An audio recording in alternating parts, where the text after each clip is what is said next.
As pessoas que perseguiram a minha mãe naquele túnel foram as mesmas que estavam tirando fotos dela morrendo no banco de trás do carro. Eu sei disso, o William sabe disso. Ela tinha um machucado muito grave na cabeça, mas ainda estava viva. Só que essas pessoas que causaram o acidente, em vez de ajudá-la, continuaram a fotografá-la.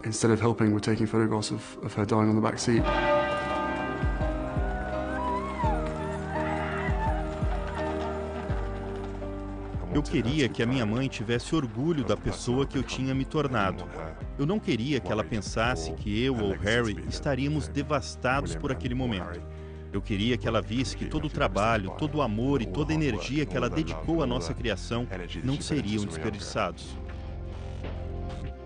Não foram só os filhos, William e Harry, que sofreram com a despedida tão precoce da mãe. Há 20 anos, o mundo inteiro chorou a morte da princesa Diana. Os portões do Palácio de Buckingham, em Londres, ficaram assim cheios de flores e mensagens de carinho. Um documentário da rede britânica BBC mostra como foram os dias que se seguiram ao trágico acidente de carro que nos fez dar adeus à princesa do povo.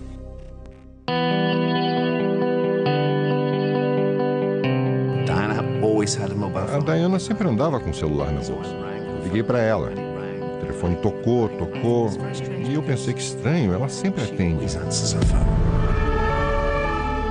Eu recebi uma ligação da rede de TV CNN. Eles queriam saber se eu podia comentar o acidente em Paris. Eu falei, que acidente?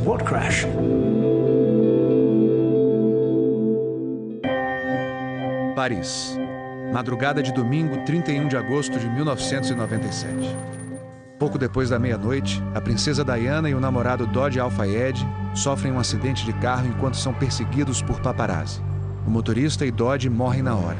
Diana foi levada para este hospital na capital francesa. Recebeu massagem cardíaca por 2 horas, mas os ferimentos eram graves.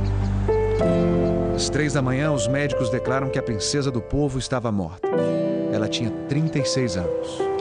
Ainda na madrugada, num castelo na Escócia, o príncipe Charles, ex-marido de Lady Di, recebeu a notícia. Ele desmoronou. Charles sabia na hora que ele e a família real seriam culpados pela morte de Diana. O casal havia se divorciado no ano anterior, depois de traições de Charles e desentendimentos entre Diana e a rainha Elizabeth.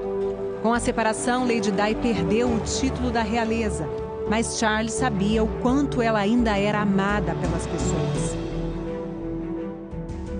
Ele decidiu ir até Paris buscar o corpo.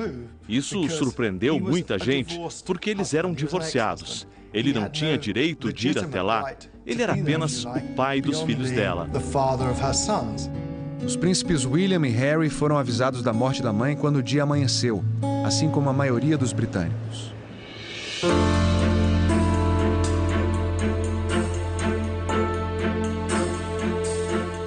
Mesmo com toda a comoção, a família real continuou na Escócia.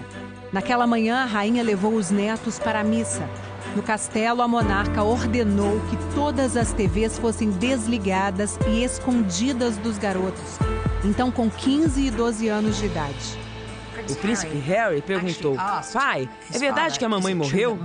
Nem ele nem o irmão mais velho conseguiam entender por que todo mundo continuava agindo normalmente. À tarde, o príncipe Charles chegou ao hospital em Paris. Ele usou o avião da monarquia para ir à França, apesar dos protestos da rainha Elizabeth, que queria que o filho pegasse um voo comercial. Lá, ele desafiou a mãe mais uma vez. Cobriu o caixão de Diana com a bandeira da família real. Ele estava devastado. Era o adeus à mulher que ele amou por tantos e tantos anos. No fim do dia, o corpo de Diana chegou a Londres.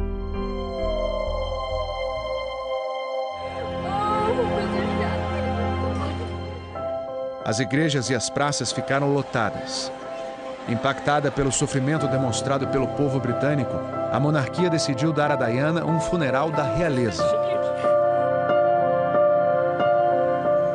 A abadia de Westminster foi escolhida para a cerimônia. Os organizadores queriam que os filhos da princesa acompanhassem o cortejo do caixão, mas William se recusou. Ele não queria ser visto chorando, não queria a atenção da imprensa. A Rainha Elizabeth e seu marido, o príncipe Philip, fizeram de tudo para proteger os netos. Mas o isolamento da família real começou a incomodar. Os principais prédios de Londres estavam com a bandeira do Reino Unido a meio mastro, em sinal de respeito. No Palácio de Buckingham, o mastro continuava vazio, enquanto milhares de flores eram deixadas nos portões. Finalmente, a rainha percebeu que precisava deixar de lado os sentimentos pessoais sobre Diana. 4 dias depois da morte de Diana, a Rainha Elizabeth anunciou que voltaria a Londres. Naquela tarde, pela primeira vez, William e Harry saíram do castelo na Escócia para ver as homenagens deixadas para a mãe. Charles e os filhos embarcaram no mesmo voo rumo à Inglaterra.